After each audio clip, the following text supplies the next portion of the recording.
Hello HSSC TGT aspirants, स्वागत है आपका आज के हमारी वीडियो में।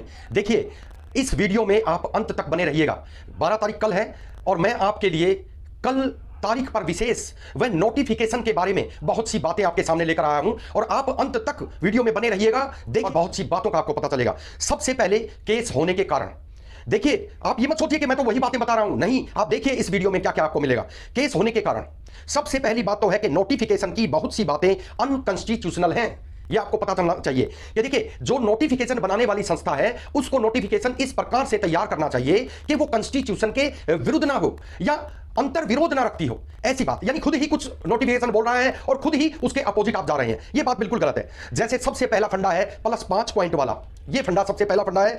स्थान के आधार पर भेदभाव, भिन्न भिन्न आधार पर 5 नंबर देने के कारण ये केसेस हुए हैं, ये बात आपको याद रखनी है। एक्सपीरियंस का भी फंडा जो है वो अनकॉन्स्टिट्यूशनल है। क्यों है? देखिए, आपको पता चलेगा, क्योंकि इसकी बहुत सी बातों में अंतर्विरोध है। नोटिफिकेशन की खुद ही अवहेलना कर रहे हैं, तो देखिए अनकॉन्स्टिट्यूशनल क्यों नहीं होगा।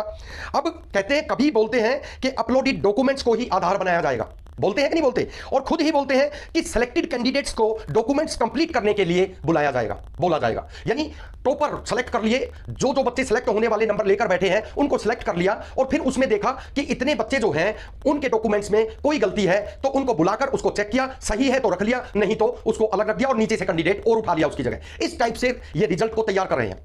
उसके बाद में 2000, देखिए ये बीच में मैं दूसरी बात आपको बता रहा हूं, 2069 68 कुछ पोस्ट थी HKRN की, हरियाणा कौशल रोजगार निगम जो है, उसके तहत उन सिलेक्शन का क्या हुआ, कैंडिडेट्स को मैसेज भेज दिया और कांग्रेचुलेट भी कर दिया। और सवाल पूछते हैं बैठ जा, सवाल पूछते हैं बैठ जा, और 9000 पोस्ट और रख दी। कहते हैं कि HKRN के तहत 9000 पोस्ट ली जाएंगी और उन्हीं में इनको मेरिट के आधार पर लिया जाएगा। आप सोचिए क्या है ये।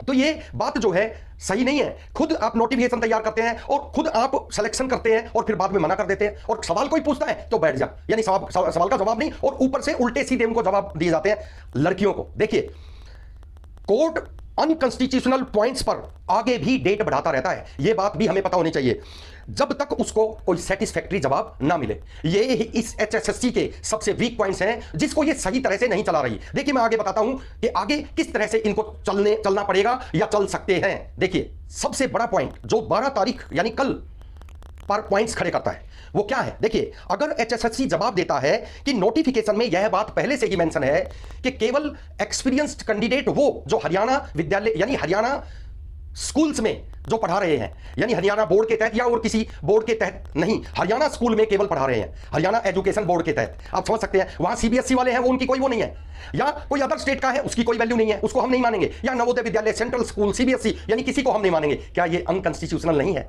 देखिए, मैं आपको बताता हूं, आपको गुस्सा आ रहा होगा कि सर आप तो सभी को शामिल कर रहे हैं। अरे भाई, मेरे बस में कुछ नहीं है। ये कोर्ट इन बातों को मानता नहीं है क्योंकि ये अनकॉन्स्टिट्यूशनल है। इस पर जवाब मांगता है कि इस पर फैसला जो है वो पलट देता है।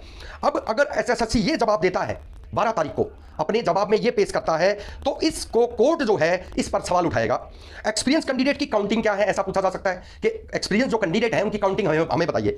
यानी इसका मतलब क्या है, उनको सेट असाइड रखवाने का चक्कर, यानी इनके लिए पोस्ट छोड़ दीजिए, या इनको अगर फैसला इनके हक में होता है तो बाद में इनको पोस्टिंग दे दी जाएगी। देखिए, ऐसी बातें। एक्सपीरियंस वाले कितने कैंडिडेट आपकी मेरिट में है, यह भी पूछा जा सकता है। Navodaya Vidyalaya, central school, CBSE और अदर स्टेट गवर्नमेंट स्कूल के ऊपर सवाल उठाया जाएगा कि स्थान के आधार पर आप भेदभाव कर रहे हैं, इंस्टीट्यूशन के आधार पर आप भेदभाव कर रहे हैं, पढ़ाने वाले तो टीचर ही होते हैं, तो ऐसी बात उठेंगे कि नहीं, इसमें मैं और आप क्या कर सकते हैं। ये कोर्ट सवाल उठाएगा क्योंकि नोटिफिकेशन में ही अंतर्विरोध है और नोटिफिकेशन का ही खुद उल्लंघन भी कर रहे हैं।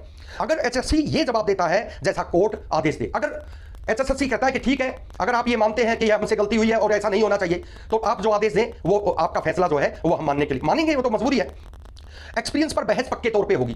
बहस कौन सी कि सेंट्रल स्कूल वाले क्यों नहीं रखेंगे आप, नवोदय विद्यालय वाले क्यों नहीं रखेंगे आप, ये तो भेदभाव हो गया, सीधी सी बात है। या अदर सीबीएसई के स्कूल पर भी सवाल उठ सकता है, लेकिन वहां पर वकील बहस करेगा, जो कैंडिडेट का वकील है वो बहस करेगा कि सर झूठे एक्सपीरियंस सर्टिफिकेट बना लेते हैं, ये बना लेते हैं। उस पर कोर्ट आगे सोचेगा कि झूठे एक्सपीरियंस सर्टिफिकेट को आप चेक करवाइए, ये बोला जा सकता है, सीधी सी बात है, इसके अलावा कुछ नहीं बोला जाएगा। तो एक्सपीरियंस वालों के लिए अलग से वेटिंग लिस्ट को बढ़वाया जा सकता है, या उनके लिए अलग से सीट रिजर्व करने के लिए कहा जा सकता है। उसके बाद आप अपना रिजल्ट जो है वो शो कर दीजिए, आप अपना रिजल्ट दे दीजिए, लेकिन इनको जगह आपको देनी पड़ेगी या नहीं देने का तो मुझे तो लगता नहीं है। क्यों? क्योंकि कोर्ट ऐसी बातों को नहीं मानेगा, क्योंकि ये अनकॉन्स्टिट्यूशनल बात है। इसीलिए इसी बात पर हमारा रिजल्ट अटका हुआ है और मुझे पूरी उम्मीद है कि 12 तारीख को कोर्ट कुछ ऐसी ही बहस इनसे करवाएगा। अपनी नोटिफिकेशन की बात पर अड़ा रहता है तो 12 दिन की तारीख, 14 दिन की तारीख और बढ़ सकती है, और तारीख बढ़ने के बाद फिर कोर्ट को वही फैसला सुनाना है, या वो अभी 12 तारीख को भी कह सकता है। अगर एचएसएससी कहता है कि आप जैसा आदेश दें हम उसके लिए तैयार हैं, तो कोर्ट कहेगी, तो ये भी कह सकता है कि टोटल काउंटिंग क्या है एक्सपीरियंस कैंडिडेट की, उनके लिए आप उतनी जॉब रिजर्व छोड़ दो, उसके बाद में अपना फैसला सुना दो। तो ऐसे फैसले आने की संभावना है। तो आज के वीडियो में इतना ही, नेक्स्ट वीडियो में फिर आपसे मिलता हूं, तब तक के लिए टाटा बाय बाय, धन्यवाद।